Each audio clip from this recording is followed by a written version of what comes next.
Good morning. I would like to start out this morning with a confession, speaking only on my own behalf. Since I was first elected, I've bristled at the very idea of the business community grading the school system with a yearly report card.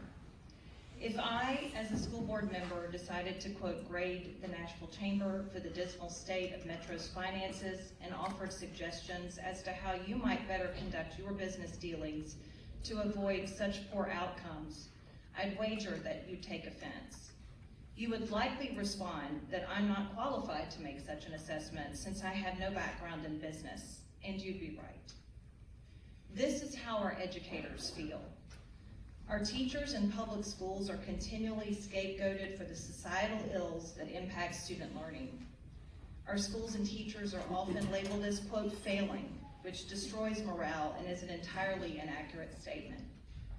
They are faced with a constant barrage of new policies, procedures, assessments, and rating tools crafted by those with no real expertise in education, by politicians, by lawyers like me, and by business leaders. The metrics used to assess our teachers and students are often deeply flawed and ever-changing. We must begin to respect our teachers, grant them the autonomy they need to succeed, and pay them handsomely. They are our true experts. Our school staff members best understand how to reach students and how to help them grow academically. They often give of their own limited resources to ensure that our children have what they need: food, clothing, shoes, supplies, etc., and even the love and care that many do not receive at home. That said, I want to commend you today for the general focus of this year's report card: investment, equity, and support. And I'm going to repeat that because it's very important. Investment, equity, and support. These are the true keys to success in public education. It's become painfully obvious that Nashville schools and teachers are underfunded, and that there exist vast inequities within our school system. As a city and larger community, we must ensure that every child in Nashville has access to an excellent, well-rounded education. All children, not just those in private schools or wealthy neighborhoods, should have access to the arts, to physical activity, recess, PE, athletics, to proper nutrition, to time in nature, to books and school libraries, to learning through play when they are young, to enrichment activities that spark their creativity and interests as they grow, and to healthy, evidence-based educational practices. So many of Nashville students come to school having experienced trauma and adverse childhood experiences which impact their ability to focus on learning. And that's why the Chamber's emphasis on social emotional learning has been so very important. We must also focus on whole child education. We need more school counselors, social workers, and nurses. MNPS needs greater support and increased partnerships from our community. But our current national fixation on ridiculous amounts of flawed standardized testing, which ultimately measures little, has impeded progress toward these goals. The number one factor impacting a child's test scores is the socioeconomic status of that child's family. This does not mean, of course, that children who come from impoverished backgrounds cannot succeed. It simply means that we, as a community, must provide the extra support to help these children thrive. School privatization efforts also impede progress toward these goals. Conversations about vouchers in charter schools are ultimately about equity, whether we want to fund the few at the expense of the many, and whether we can continue to support a parallel, competing set of school systems when we cannot afford to support our existing schools.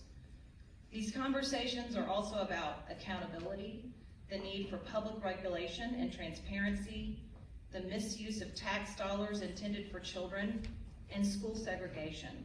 Again, issues of equity and fairness. Ultimately, though, these issues are a distraction from the hard work at hand, a Band-Aid on a much larger problem.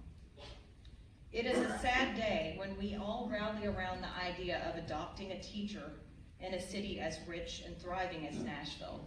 It's embarrassing that we have come to this point. I'll close today by adding to this report card a few ways that you, sitting here in this room, can help MNPS succeed.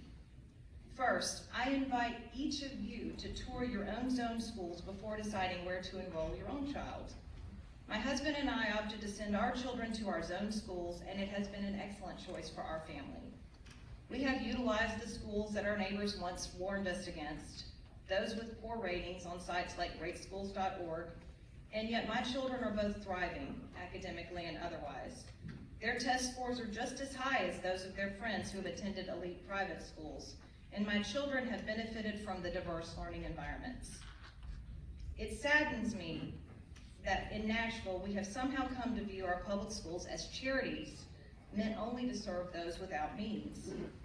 Children in our public schools shouldn't be viewed as future worker bees for businesses, and our city schools are not just for other people's children. Public schools are the very hearts of our community, and if everyone in Nashville actually utilized our public schools, we would have very different outcomes. Socioeconomic diversity, as well as racial diversity in schools, are proven drivers of success. And when we all get involved in public schools, small miracles happen. When I was PTO president at our local Title I elementary school, I helped bring in community partnerships and local support for the school. As a result, test scores went up, the school's culture improved, and a waiting list developed at that school. This could happen throughout the whole city with your support. On a related note, please do not recruit businesses to Nashville with the promise that they can live in surrounding counties and send their children to school in places like Williamson County. This increases the divide between the haves and the have-nots and paints a misleading picture of our city.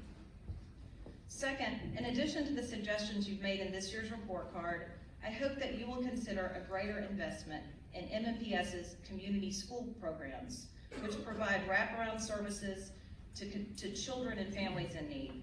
Businesses could partner with local schools to meet student needs and provide community volunteers. This would absolutely change a school's outcomes.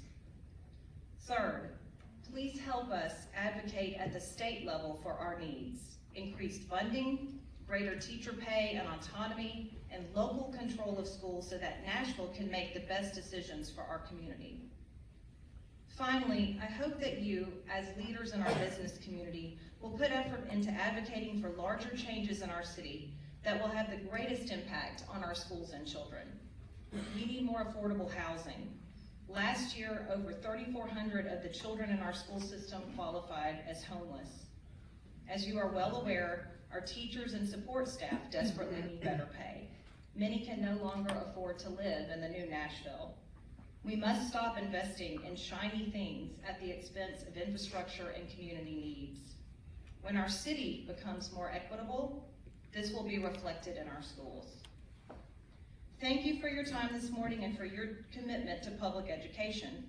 I know that a lot of hard, thoughtful work goes into the report card each year. I will leave you with the encouragement that Dr. Battle, Mayor Cooper, and the board are already working on the issues that your report card committee has identified. It's a new day for Nashville, and I hope that we can all work together in partnership to make a difference for Nashville's children.